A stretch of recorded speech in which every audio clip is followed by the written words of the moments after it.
Good morning one and all. आप सभी को नमस्कार। जैसा कि हम 12th इंग्लिश की पोएम कर रहे थे द स्नेयर। वैसे तो हमने पोएम पढ़ लिया है, लेकिन इसके अंदर हमने क्या नहीं किया है, इसके अंदर हमने अभी क्वेश्चन आंसर इसके नहीं किए हैं। तो अब हम द स्नेयर के क्वेश्चन आंसर करेंगे। तो जो टेक्सचुअल क्वेश्चन आंसर है,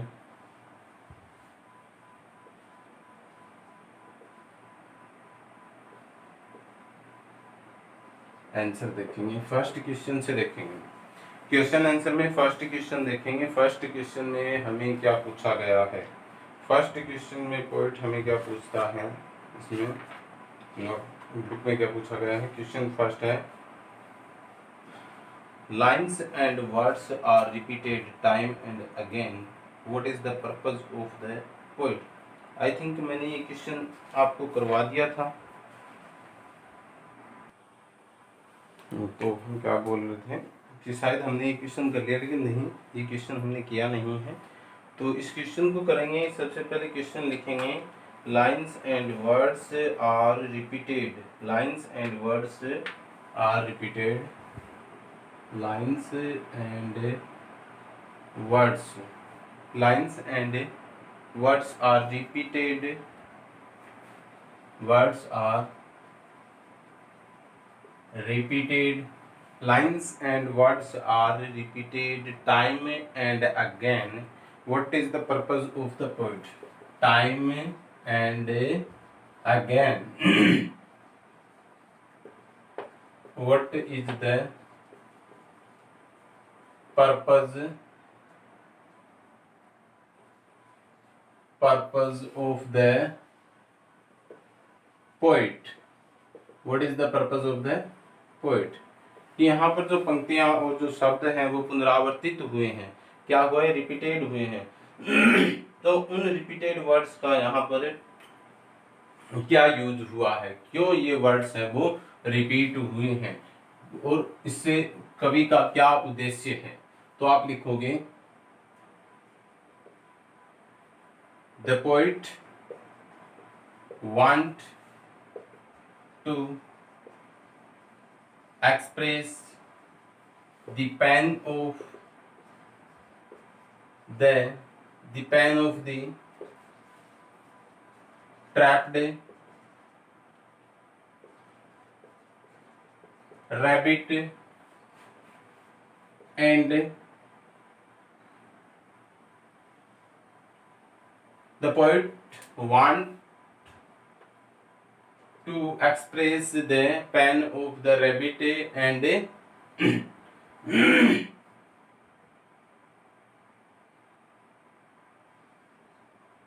show the necessity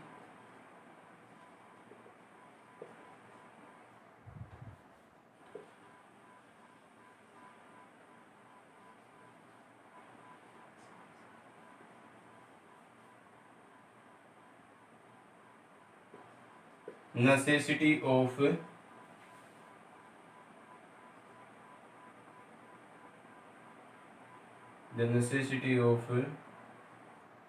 pity toward the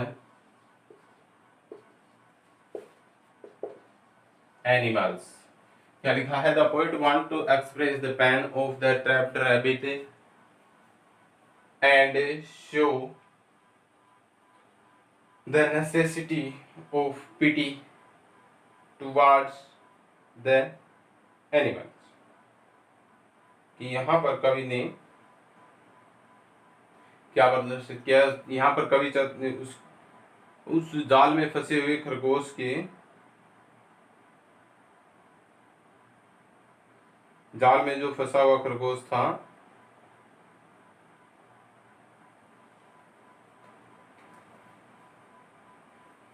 थोड़ा सा स्पेलिंग देखेंगे, स्पेलिंग में मिस्टेक हो गया। NECESSITY, necessity of pity towards the animals।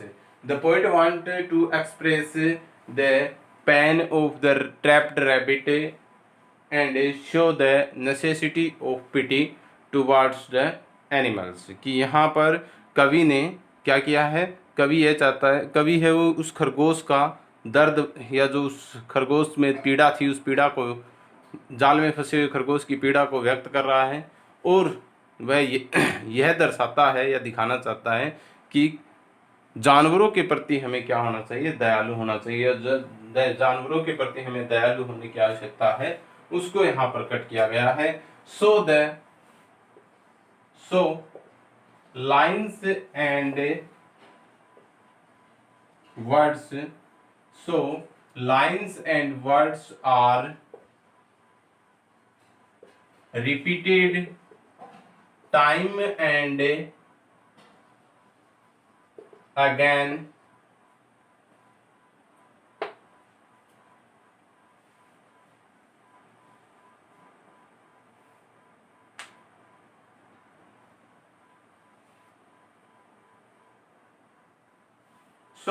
so lines and words are repeated in this poem। लिख देंगे यहाँ पे, टाइम्स नहीं लिखेंगे, इन दिस पोएम। कि कवि है वो यहाँ पर क्या कर रहा है, उस जाल में फंसे हुए खरगोश के दर्द को व्यक्त कर रहा है, इसलिए कवि ने इसलिए यहाँ पर इन लाइनों की पुनरावृत्ति हुई है, या ये जो लाइनें हैं वो दोबारा यहाँ पर यूज की गई है। तो कवि साथ में ये भी व्यक्त कर रहा है कि हमें क्या करना चाहिए, जानवरों के प्रति दयालु होना चाहिए।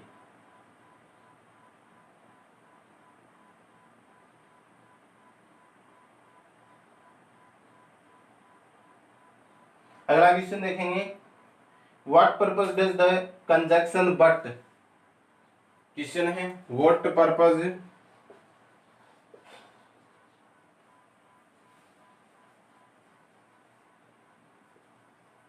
Does the conjunction but. क्या क्वेश्चन है कि what purpose does the interjection, sorry INTER interjection but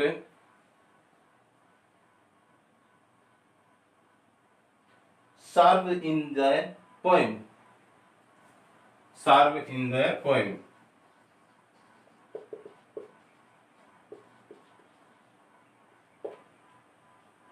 क्या होता है व्हाट पर्पस,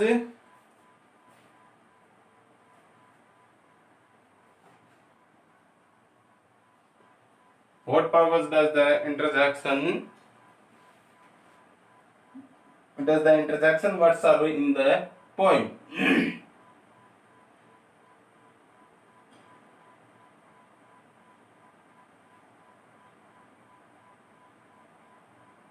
यहाँ पर इंटरजेक्शन वर्ड का प्रयोग क्यों किया गया है इस कविता में, तो इसको हमें इसका आंसर करना है।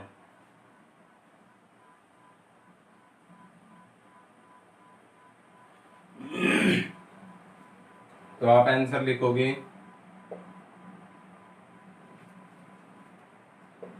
The poet want to Hartley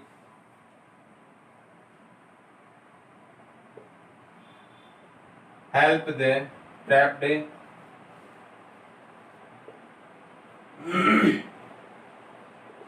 rabbit, but he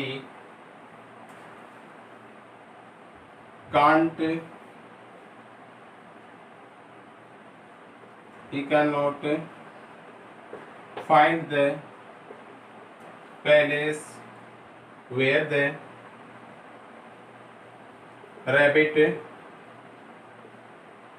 trapped, so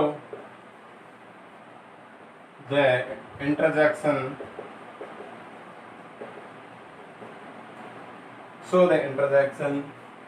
but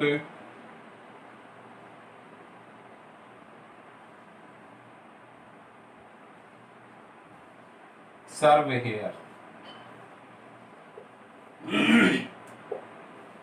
कि कवि है वो क्या करना चाहता है, सहृदय से उस खरगोश की सहायता करना चाहता है। इसलिए यहाँ पर जो the poet want to heartily help the trapped rabbit, but he cannot find the place where the rabbit trapped, so the interjection but serve here। कि यहाँ पर कवि को कवि के द्वारा जो what but इंटरजेक्शन यूज किया गया था उसका क्या उद्देश्य था, तो यहाँ पर उद्देश्य ये था कि कवि है वो उस खरगोश की सहायता करना चाहता है, सहृदय से सहायता करना चाहता है, लेकिन वो उसे नहीं खोज पाता, इसलिए इस लेकिन वर्ड का यूज किया गया है। इसका क्लियर। आगे बढ़ते हुए देखते हैं थर्ड क्वेश्चन, तीसरे क्वेश्चन की तरफ बढ़ते हैं। तीसरा क्वेश्चन इसमें क्या बताया है,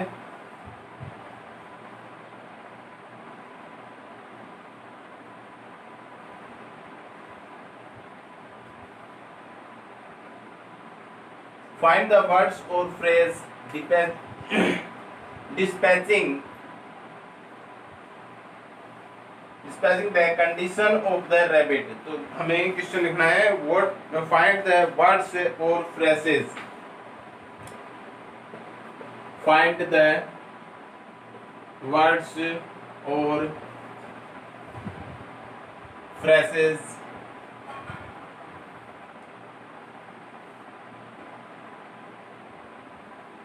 depicting the condition of the rabbit।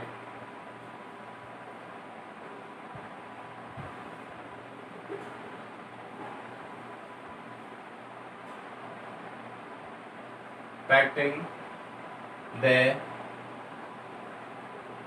condition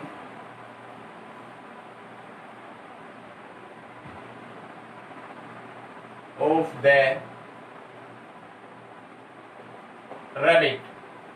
Find the words or phrase, find the words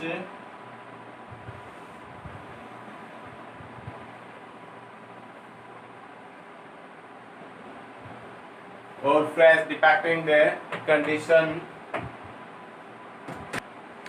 find the words or phrase depicting the condition of the rabbit। कि वो शब्द और अवतरण इसमें से छांट कर लिखिए जिससे यह उस खरगोश की स्थिति का पता चलता हो, यानी उसकी स्थिति कैसी थी या उसकी कैसी प्रतिक्रिया थी, उस प्रतिक्रियाओं की पूरी पोएम में से वो लाइनें छांट कर हमें लिखनी है। तो आंसर में लिखेंगे दीज आर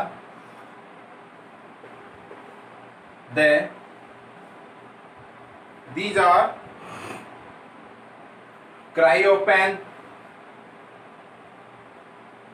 क्या लिखना है, क्राई ऑफ पेन, यानी दर्द भरी चिल्लाहट। उस खरगोश की चिल्लाहट कैसी थी, दर्द भरी थी। क्राई अगेन, फिर वो दोबारा रोता है यानी पुकारता है या चिल्लाता है।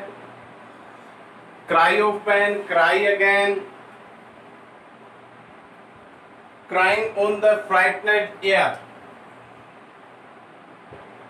crying on the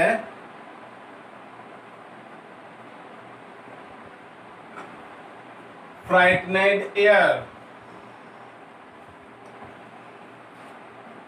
wrinkling face,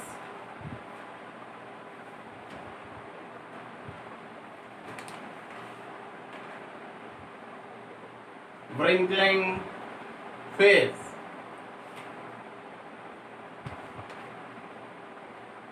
cries again for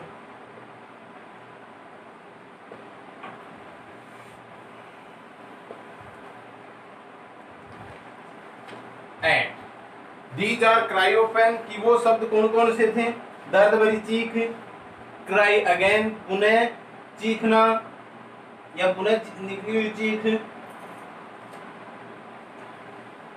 crying on the frightened air हवा को भयभीत करते हुए चीखना, wrinkling face चेहरे को सिकुड़ाते हुए, cry again for aid सहायता के लिए पुनः पुकारना। ये सारे वर्ड्स है वो क्या थे इस पूरी पॉइंट में से या जो अपने 3 से 4 स्टैंजा जिसमें दिए गए हैं उस स्नेयर पॉइंट में खरगोश की स्थिति इन माध्यमों से बताई गई है। इसके बाद 4 नंबर क्वेश्चन आपको मैंने करवा दिया था रेम स्कीम। तो रेम स्कीम उसमें हमें आपको ए बी लिखनी है, ठीक है। 5th नंबर क्वेश्चन देखेंगे, मतलब नेक्स्ट इसका कौन सा, सी सेक्शन का first question. Explain the phrase, explain the phrase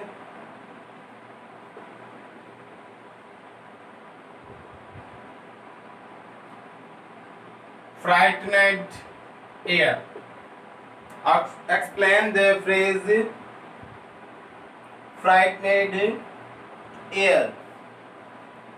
ये जो शब्द दिया गया है frightened air, इसको हमें स्पष्ट करना है। क्या करना है, इसको स्पष्ट करना है, इसका व्याख्यान करना है। आंसर में लिखेंगे the phrase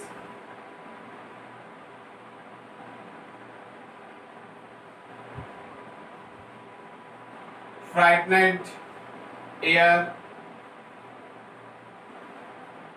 expresses the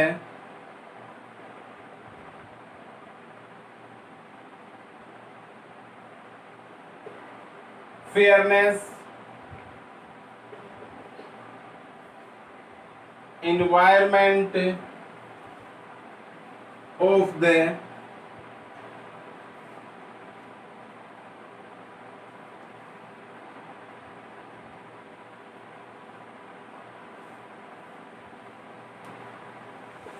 surrounding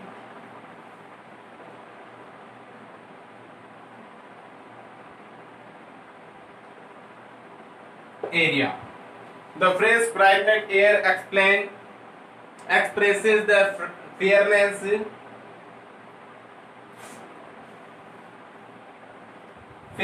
of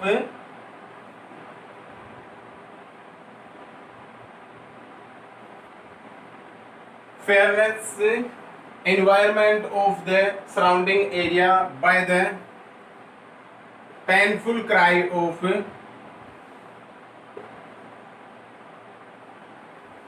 painful cries of trapped rabbit, trapped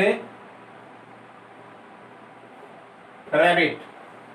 कि ये फ्रेज यानी ये जो अवतरण यहाँ पर आया है, ये जो वाक्यांश यहाँ पे यूज किया गया है, इस वाक्यांश में वाक्यांश क्या था, फ्राइटनेड एयर यानी भयभीत हवा, यानी हवा का जो भयभीत माहौल था वो यह प्रस्तुत करता है। क्या प्रस्तुत करता है, द फेयरनेस इन्वायरमेंट यानी भयानक डर से भरा हुआ, किससे भरा हुआ, फेयरनेस, फेयर की spelling FEAR, fairness environment of the surrounding area, की चारों तरफ के क्षेत्र का जो फेयरनेस यानी डर से भरा हुआ माहौल था, वातावरण था, उसको व्यक्त करते हुए किसके द्वारा वातावरण है वो भयभीत था, by painful cries of trapped rabbit, उस जाल में फंसे हुए खरगोश के दर्द भरी चिल्लाहट से जो चारों तरफ का वातावरण है वो भय से भर गया था, उसे यह शब्द जो ये वाक्यांश फ्राइटनेड एयर है वो प्रदर्शित करता है। Is that clear? Next 6 number question देखेंगे, मतलब ये सी सेक्शन है, सी सेक्शन का ये फर्स्ट हो गया और ये सेकंड क्वेश्चन। वैसे ओवरऑल 6 नंबर क्वेश्चन है लेकिन सी सेक्शन का सेकंड क्वेश्चन है। सी सेक्शन के सेकंड क्वेश्चन में क्या पूछा है, why is the poet searching for the rabbit, why is the poet searching for the rabbit,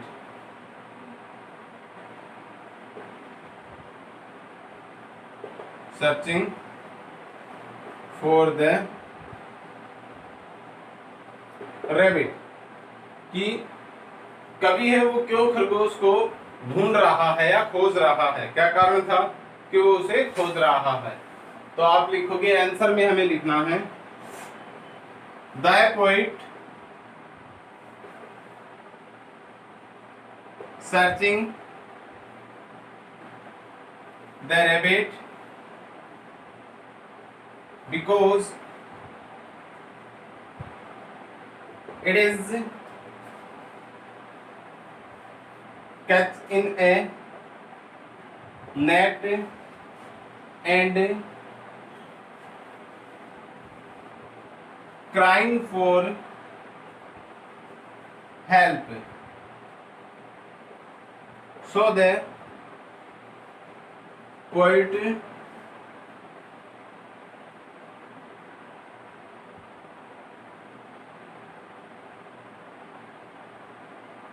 searching it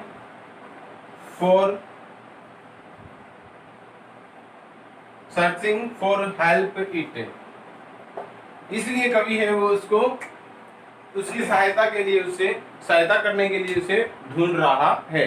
the poet searching the rabbit because it is catch in A net and crying for help. So the poet searching for help it, कि कवि है वो क्या है उस खरगोश को इसलिए खोज रहा है क्योंकि वह एक जाल में फंसा हुआ है और सहायता के लिए चिल्ला रहा है. So the poet searching for help it, इसलिए कवि है उसकी सहायता के लिए से क्या कर रहा है, खोज रहा है. Is that clear?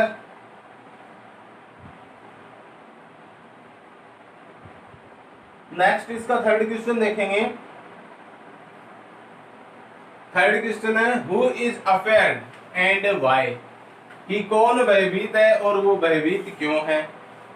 क्या क्वेश्चन है? Who is afeared and why.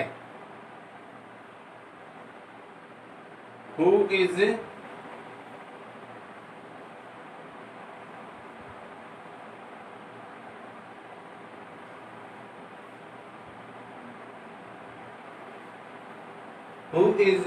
afeared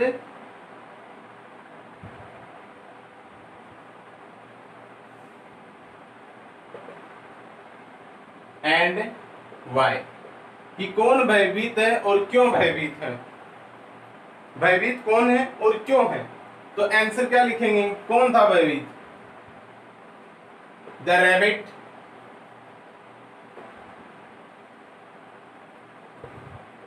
is afraid because it catch in a net, कि खरगोश है वो क्या था, भयभीत था क्योंकि वह एक जाल में फंसा हुआ था. किसमें फंसा हुआ था, जाल में फंस चुका था, इसलिए वह क्या था, भयभीत था.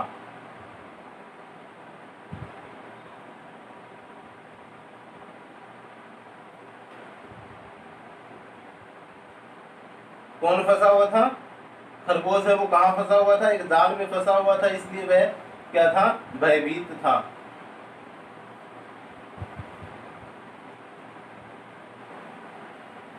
नेक्स्ट क्वेश्चन देखते हैं. नेक्स्ट क्वेश्चन में क्या है देखो, इसे सी सेक्शन का फोर्थ क्वेश्चन है. सी सेक्शन के फोर्थ क्वेश्चन में दिया गया है what provides unity to the poem. What provides unity to the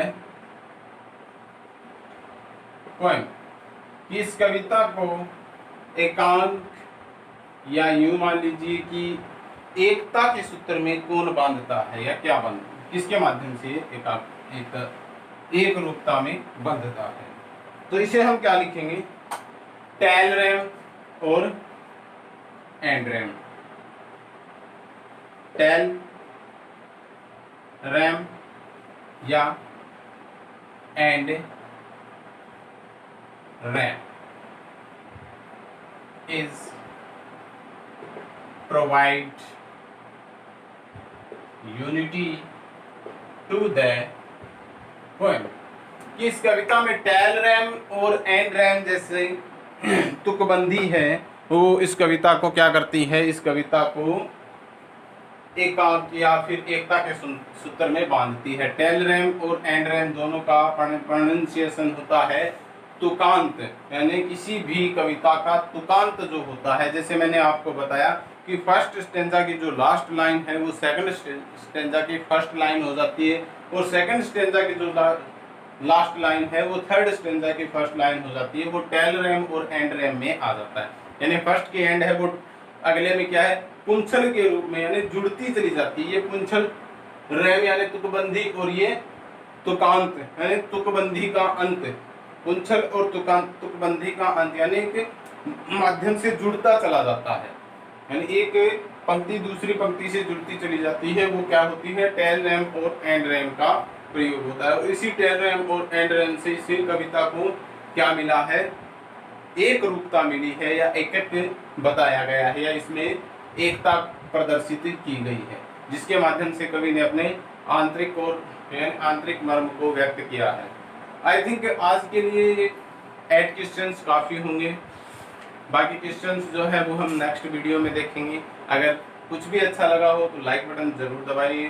तब तक के लिए आप बने रहिए अपनी YouTube channel Arya school Hamirwas. Good bye all of you.